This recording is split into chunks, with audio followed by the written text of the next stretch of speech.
It started as a quiet Tuesday, the kind of day where nothing extraordinary was supposed to happen.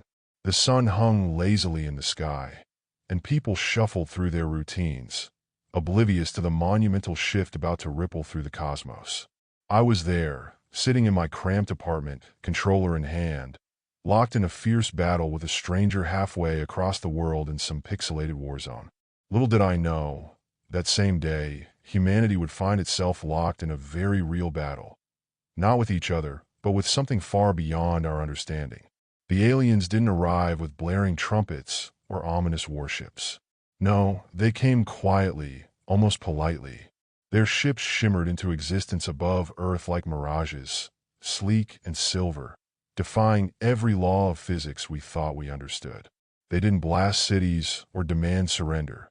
They simply hovered there, waiting. Governments scrambled to respond.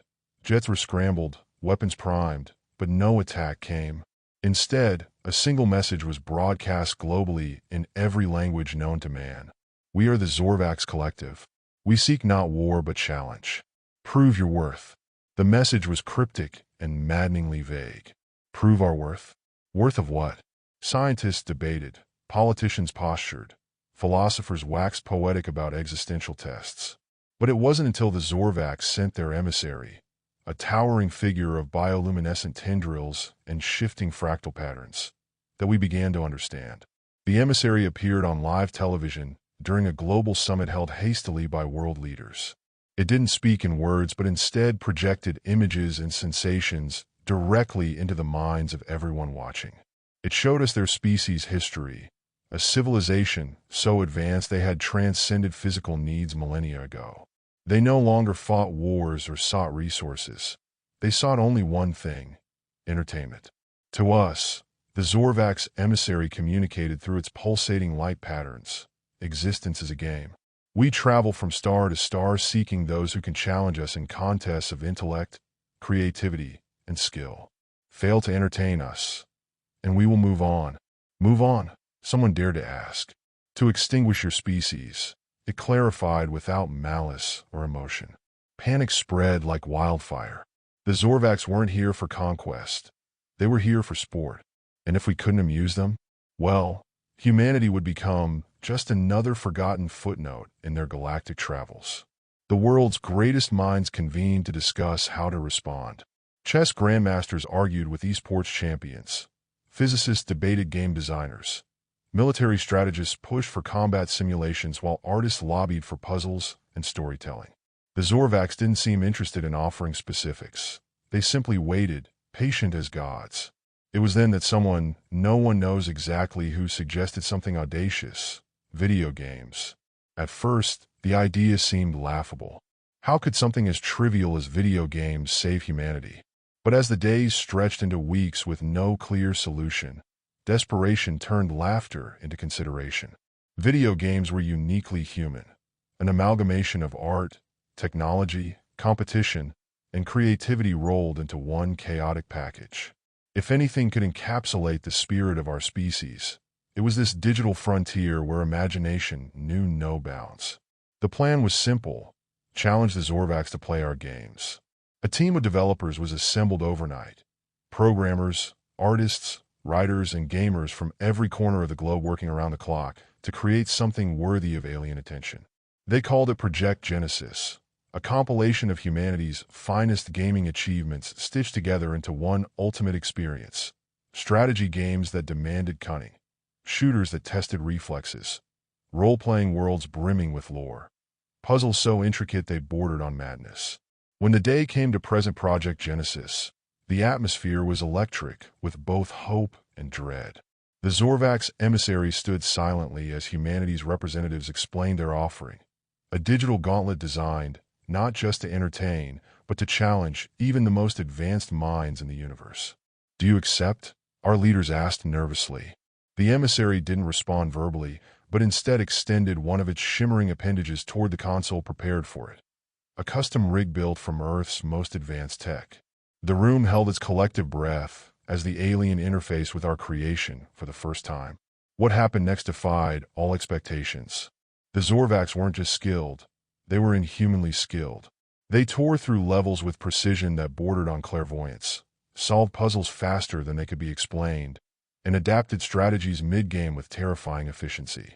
For every move we made as players or designers, they had 10 counters ready before we even realized our mistakes. But something strange began to happen as they played. They hesitated. At first, it was subtle, a slight pause before executing an action or a moment's delay in solving a puzzle. But soon it became clear that Project Genesis was doing something no other species had managed before. It was surprising them. Humanity's games weren't perfect. They were messy and unpredictable because we were messy and unpredictable.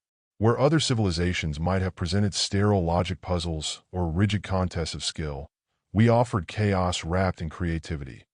A universe where rules could be bent or broken entirely if you were clever enough. And then came the moment. It was during a match of Eclipse Wars, one of the most competitive segments of Project Genesis. The game was a sprawling, chaotic battlefield, a hybrid strategy shooter where players controlled armies while simultaneously fighting as individual soldiers. The Zorvax emissary had been dominating, its moves so precise and calculated that even the best human players couldn't keep up. But then, something happened that no one could have predicted. The human player, a scrappy teenager from Brazil named Lucas, known online as Solar Flare, did something no algorithm, no logic, no advanced alien mind could anticipate.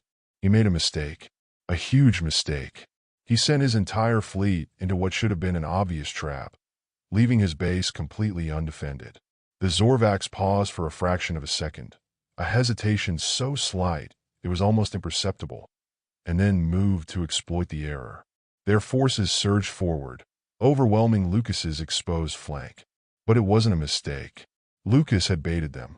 As the Zorvax forces committed to their attack, Lucas revealed his true plan.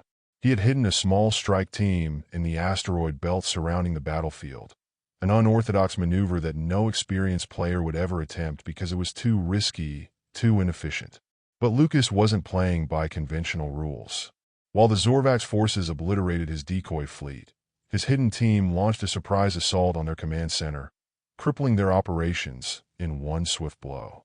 The room erupted into chaos. Scientists and military officials watching the match gasped audibly. Some even cheered. The Zorvax emissary froze mid-move, its glowing tendrils flickering erratically as if processing what had just happened. For the first time since their arrival, they had been outplayed, not by superior technology or intellect, but by sheer unpredictability. Lucas leaned back in his chair, grinning ear to ear as he muttered into his headset, "GG." The Zorvax emissary turned its gaze toward him, or at least that's what it felt like. Even through the screen, you could sense its attention shifting. For a moment, everyone in the room held their breath, unsure if Lucas's audacity had just doomed humanity or earned its salvation. And then, the emissary did something extraordinary. It laughed, not in any way we could audibly hear. It didn't have a mouth, but the lights on its body pulsed in rhythmic patterns that scientists later translated as an expression of amusement. The Zorvax were entertained. But this was only the beginning. The emissary continued through Project Genesis, diving deeper into humanity's digital worlds. It played through mind-bending puzzles that required leaps of intuition rather than logic, explored vast open-world RPGs where choices carried moral weight, and even tried its hand at rhythm games that demanded perfect synchronization with music, a concept utterly alien to them. And yet, for every challenge they mastered, humanity found ways to push back. It wasn't just about skill, it was about creativity and chaos. In one game, a programmer had hidden an Easter egg, a secret level filled with bizarre physics glitches and nonsensical mechanics. And the Zorvax spent hours trying to make sense of it before realizing it wasn't supposed to make sense at all. In another game, they encountered NPCs with dialogue trees so complex and emotionally nuanced that even their advanced minds struggled to navigate them without offending or confusing the characters. The turning point came during Legends of Solaria, a cooperative dungeon crawler where players worked together to defeat increasingly difficult bosses.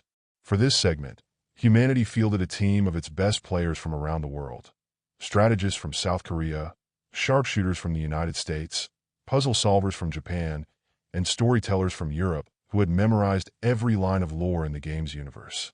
The Zorvak's emissary didn't play alone this time. It brought 3 other members of its species to form a team. What followed was nothing short of legendary. An intergalactic showdown where human ingenuity clashed with alien perfection. At first, it seemed like humanity was doomed. The Zorvak's team moved with eerie synchronization, dismantling traps and strategies with surgical precision. But then something remarkable happened. Humanity adapted. Our players started improvising, making split-second decisions that defied logic, but worked because they were so unexpected. One player deliberately triggered a trap to lure the Zorvaks into an ambush. Another sacrificed their character in a dramatic last stand that bought just enough time for their teammates to regroup. And then came the boss fight. A towering digital monstrosity designed to test every skill. Combat reflexes, strategy, teamwork, at once. The Zorvaks approached it methodically, analyzing attack patterns and weaknesses with cold efficiency. Humanity? We threw everything we had at it. Wild gambits, reckless charges, even jokes over voice chat to keep morale high. In the end, we won. Barely. The final blow came from an underleveled healer who had spent most of the fight dodging attacks and reviving teammates. It was sloppy and chaotic and absolutely beautiful. When it was over, there was silence, not just in the room but across the world. Billions had tuned in to watch this moment live, holding their breath as humanity faced extinction not with weapons or diplomacy, but with creativity and playfulness.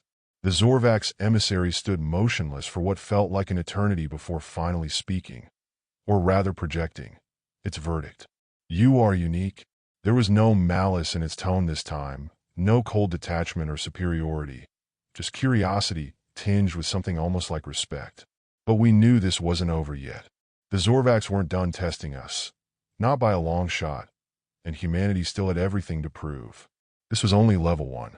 The Zorvak's emissary's declaration echoed in the minds of every human watching. You are unique. Those words, simple as they were, carried a weight that humanity had never felt before. For a species accustomed to seeing itself as small and insignificant in the vastness of the cosmos, this acknowledgement, this recognition, was monumental. But the moment of triumph was fleeting. The emissary's tendrils shimmered once more, and its next statement sent a chill through every spine on Earth. We will escalate. Escalate? What did that mean? The Zorvaks offered no further explanation. Before anyone could ask, their emissary vanished in a cascade of fractal light, leaving behind only silence and uncertainty. Their ships remained in orbit, still and foreboding, but now there was a new tension in the air. Humanity had passed the first test, yes, but it was clear this was only the beginning. The world's leaders scrambled to prepare for what came next. Scientists speculated endlessly about what escalate could mean. Would the Zorvaks demand more complex games? Higher stakes? Or something entirely different?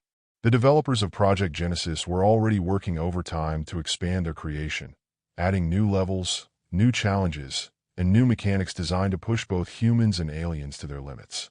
But then, 3 days later, the Zorvaks made their next move.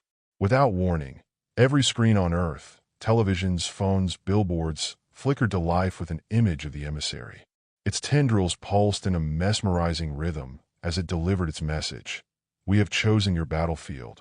The screen shifted to show something that left humanity collectively speechless. Earth itself. The Zorvaks had created a simulation, a perfect digital replica of our planet. Every city, every forest, every ocean rendered with breathtaking detail. It was indistinguishable from reality except for one glaring difference. This version of Earth was empty. No people, no animals, no life at all. Just a hollow shell waiting to be filled.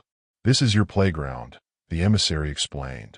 You will compete here, not as individuals, but as a species. The rules were simple, yet terrifyingly open-ended. Humanity would face off against the Zorvaks in a series of challenges set within this simulated Earth. Each challenge would test different aspects of our collective abilities: strategy, creativity, adaptability, and teamwork. Victory would mean survival. Failure would mean annihilation. And so began what historians would later call the Great Game. The first challenge was announced within hours: terraformers. The goal was straightforward: Both teams would be given identical barren landscapes within the simulated Earth and tasked with transforming them into thriving ecosystems. The catch: they had only 72 hours to complete the task. Humanity scrambled to assemble its team of players, scientists, architects, engineers, artists, all working together to design not just functional ecosystems but beautiful ones. The Zorvax approached the task with their usual precision, crafting landscapes so efficient they resembled living machines. Forests arranged in perfect grids, rivers flowing in mathematically optimized patterns, cities that gleamed like crystal under artificial suns. But humanity's approach was different. We didn't strive for perfection. We embraced imperfection. Our landscapes were messy and chaotic, but alive in ways the Zorvax couldn't replicate. We built sprawling jungles teeming with unpredictable biodiversity, cities that grew organically like living organisms, rivers that meandered lazily instead of following straight lines. When the 72 hours ended, both teams presented their creations for judgment. The Zorvax's ecosystem was flawless, a masterpiece of order and efficiency, but it lacked something crucial: soul. Humanity's creation wasn't perfect by any means. Some areas were overgrown or poorly planned, but it felt real. It felt alive. The judges, an impartial AI created by the Zorvax themselves, delivered its verdict. Humanity had won again. But there was no time to celebrate. The second challenge began immediately: survivors. This time, both teams were dropped into hostile environments within the simulated Earth. Deserts scorched by unrelenting suns, frozen tundras battered by blizzards, and tasked with surviving for as long as possible while building communities from scratch. Once again, humanity's strength lay not in perfection, but in adaptability. While the Zorvax constructed sleek shelters and rationed resources with mechanical precision, humans innovated on the fly. We built wind turbines from scrap materials, harvested water from thin air using condensation traps, even turned failures into opportunities by repurposing ruined structures into something new. But it wasn't just our ingenuity that set us apart. It was our ability to work together despite our differences. In one particularly harrowing moment during Survivors, a team of players from rival nations put aside decades of political tension to collaborate on a solution that saved both their groups from starvation. It wasn't just strategy, it was humanity at its best. And yet, for all our victories, we couldn't ignore the growing pressure. Each challenge pushed us harder than the last, forcing us to confront not just our strengths, but also our weaknesses. Tempers flared, mistakes were made, doubts crept in like shadows at the edges of our collective resolve. The Zorvax weren't just testing our skills, they were testing us. What made us human? What drove us to fight when all seemed lost? What gave us hope when logic said there should be none? By the time we reached the third challenge, a mind-bending puzzle game set within an infinite maze, it became clear that this wasn't just about survival anymore. This was about proving something deeper, that humanity deserved its place among the stars not because we were perfect, but because we were imperfect in ways no other species could replicate. And so we fought on, not with weapons or armies, but with imagination and determination. With every victory, we grew stronger, not just as individuals, but as a species united by a common purpose. But deep down, we all knew one thing. The Zorvax weren't done escalating yet. This was still only level 2. Level 3 began without ceremony, as if the Zorvax knew that no introduction was necessary. The emissary appeared once more, its fractal patterns glowing with an intensity that seemed almost eager. For the first time, it spoke not to humanity's leaders, not to the scientists or strategists, but directly to everyone. Billions of humans felt its words resonate in their minds simultaneously. "This is the final test," it announced. "You have proven your adaptability. You have demonstrated creativity.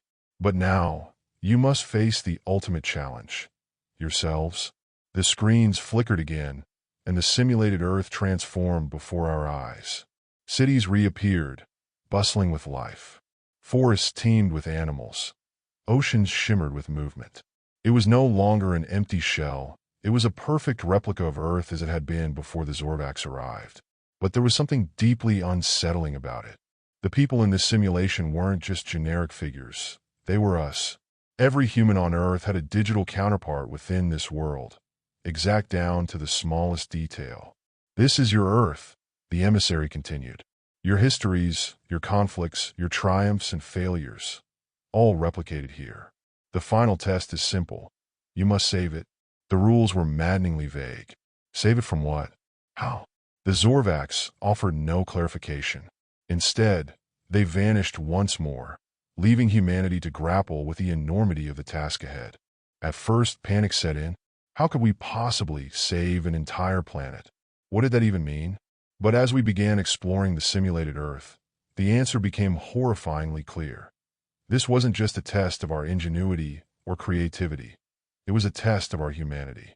Every flaw, every conflict, every systemic problem that plagued our real world was present here in stark detail. Poverty, inequality, environmental destruction, war, all of it had been recreated with chilling accuracy. And then came the twist. The Zorvax didn't just leave us to solve these problems alone. They joined us in the simulation. Not as themselves, but as us. They infiltrated our ranks, taking on human avatars indistinguishable from the real thing. Some posed as leaders, others as ordinary citizens. A few even became saboteurs, sowing chaos and division wherever they went. It was a masterstroke of psychological warfare. We couldn't trust anyone, not even each other. Every decision we made could be undermined by an alien masquerading as one of us. And yet, we had no choice but to press on. The first crisis hit within hours. A simulated natural disaster, a massive earthquake, devastated several major cities around the globe. Relief efforts were chaotic at best. Resources were scarce. Tempers flared as nations argued over who should take responsibility for what.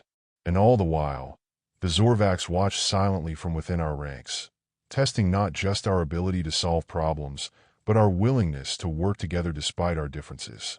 It wasn't pretty. Mistakes were made, big ones. Entire regions were neglected in favor of others. Mistrust between nations led to delays that cost countless simulated lives. But amidst the chaos, something incredible began to happen. Ordinary people stepped up where governments faltered. Grassroots movements formed overnight. Volunteers from across the globe banded together to provide aid where it was needed most. It wasn't perfect. It never is. But it was enough to stabilize the situation. The second crisis came soon after. An economic collapse triggered by a simulated cyber attack on global financial systems, undoubtedly orchestrated by Zorvax saboteurs. Markets crashed. Supply chains broke down. Panic spread like wildfire. Once again, humanity found itself on the brink. But this time, we were ready. Hackers and programmers from around the world joined forces to counteract the attack, working tirelessly to restore systems and track down vulnerabilities. Economists proposed radical solutions that would have been unthinkable in the real world. Universal basic income programs funded by emergency global cooperation. And against all odds, they worked. But it wasn't until the third crisis that we truly understood what the Zorvax were testing. The simulated Earth began heating up rapidly. Oceans rose, forests burned. Entire ecosystems collapsed in real time as climate change accelerated far beyond anything we'd ever experienced in reality. It was a stark reminder of our own failures, a mirror held up to humanity's worst tendencies. And yet, we didn't give up. Scientists and engineers worked around the clock to develop solutions. Carbon capture technologies scaled up to planetary levels. Geoengineering projects designed to reflect sunlight and cool the atmosphere. Massive reforestation efforts coordinated across continents. But more importantly, people changed, not just their behaviors but their mindsets. In this simulated world where survival depended on cooperation above all else, humanity finally learned what it meant to act as one species rather than billions of individuals. The Zorvax pushed us harder than ever during this final stage, introducing new crises faster than we could solve them, sowing division at every opportunity. But for every setback they caused, we found ways to adapt and overcome. And then came the moment. It happened during what should have been an insurmountable challenge, a simultaneous global catastrophe involving multiple disasters at once. Hurricanes battering coastal cities while wildfires raged inland. Food shortages compounded by economic instability. political tensions threatening to erupt into war.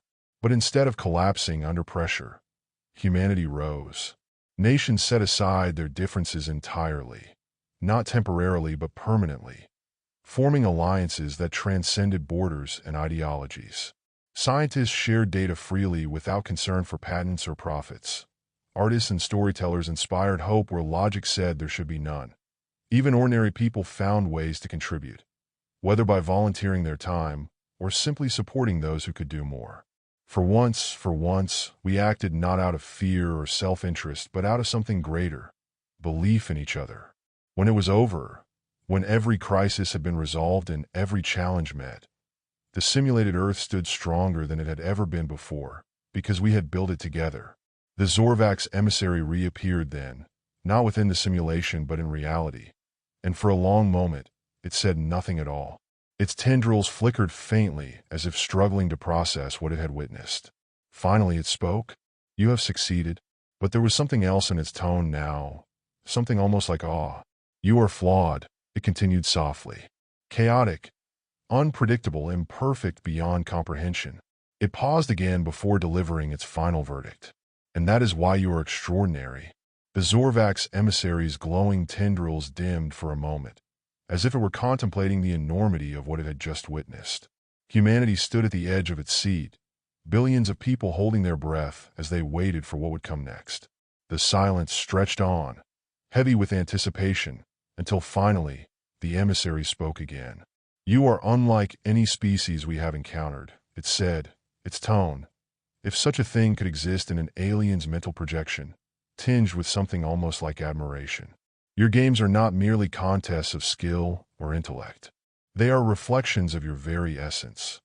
Chaotic, flawed, and yet boundlessly creative."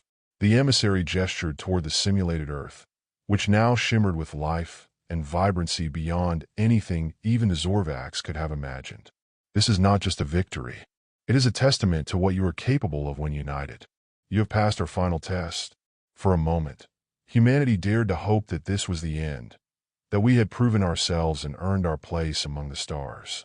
But then the emissary's lights flickered again, this time in a pattern that conveyed something sharper, more challenging. "Yet there is one final question," it said. "You have shown us your strength as a species, but can you show us your strength as individuals? Can you face us not as a collective, but as players?" The room where humanity's representatives had gathered erupted into chaos. What did it mean? Another game? Another test? The emissary raised one glowing tendril to silence the noise. "We challenge you," it declared. "One game, one player, one chance." The word sent shockwaves across the globe. The Zorvaks were asking for a duel, a one-on-one showdown between their best and ours. It wasn't about nations or teams anymore. This was personal. The world scrambled to decide who would represent humanity in this ultimate contest. Names were thrown around: grandmasters, esports champions, tactical geniuses, but in the end, the choice was obvious. Lucas, Solar Flare, the scrappy teenager who had outplayed the Zorvaks in Eclipse Wars, was chosen to take up the mantle. When Lucas stepped into the chamber prepared for the duel, he looked nothing like a savior of humanity. He was just a kid in a hoodie, his hands trembling slightly as he gripped his controller. But his eyes burned with determination, and when he sat down across from the Zorvak's emissary, now interfaced directly with a gaming rig of its own, he met its gaze without flinching. The game they would play was one designed by both sides in secret collaboration. Final Nexus, an all-encompassing test of skill that combined elements from every genre imaginable. Strategy, reflexes, creativity, it demanded mastery of them all. As the countdown began, humanity watched in tense silence. This wasn't just about survival anymore. It was about pride, about proving that no matter how advanced or powerful the Zorvaks were, there was something uniquely human that no alien could ever replicate. The match began. At first, it seemed hopeless. The Zorvak's emissary moved with otherworldly precision, executing strategies so flawless they seemed almost preordained. Lucas struggled to keep up, his moves clumsy by comparison, but then something shifted. Lucas started playing his way. He stopped trying to match the Zorvak's perfection and leaned into his own chaotic style, taking risks no rational player would take. making moves so reckless they bordered on suicidal, improvising strategies on the fly that made no sense until they worked. And they did work. Bit by bit, Lucas began to turn the tide. He baited traps only to spring counter-traps of his own. He exploited glitches and quirks in the game's mechanics that no one else had noticed. He even used humor, taunting the Zorvax with emotes and ridiculous plays, to throw it off balance. The emissary hesitated again and again, its perfect rhythm disrupted by Lucas's unpredictability. For all its intelligence and skill, it couldn't adapt to someone who refused to play by the rules. The final moments of the match were nothing short of legendary. Both players were down to their last resources, their last lives, their last desperate gambits. The entire world held its breath as Lucas pulled off an impossible maneuver, a move so audacious and ridiculous that even he wasn't sure it would work. But it did. The screen flashed. Victory. For a moment, there was only stunned silence. And then, Earth erupted into cheers so loud they could have shaken mountains. People poured into streets across every continent, celebrating not just Lucas's win, but what it represented: humanity's indomitable spirit. The Zorvax emissary sat motionless for what felt like an eternity before finally rising from its seat. Its tendrils glowed softly, not with anger or disappointment, but with something almost like reverence. "You have defeated us," it said simply, "not through superior skill or intellect, but through something we cannot replicate. Your chaos, your creativity, your humanity." It paused before delivering its final words. "We came seeking entertainment, but found something far greater: wonder." With that, the emissary vanished in a burst of fractal light, and so did every Zorvax ship hovering above Earth. They left as quietly as they had come, leaving behind only their message: humanity is victorious. Lucas became an instant legend, a symbol of everything humanity stood for, and video games became more than just entertainment. They became our legacy among the stars. For years afterward, people speculated about whether the Zorvax would ever return or if other alien species might come seeking challenges of their own. But one thing was certain: when they did, we'd be ready. Because no matter how advanced or powerful they were, there was one truth no alien could ever deny: humans are the best at video games.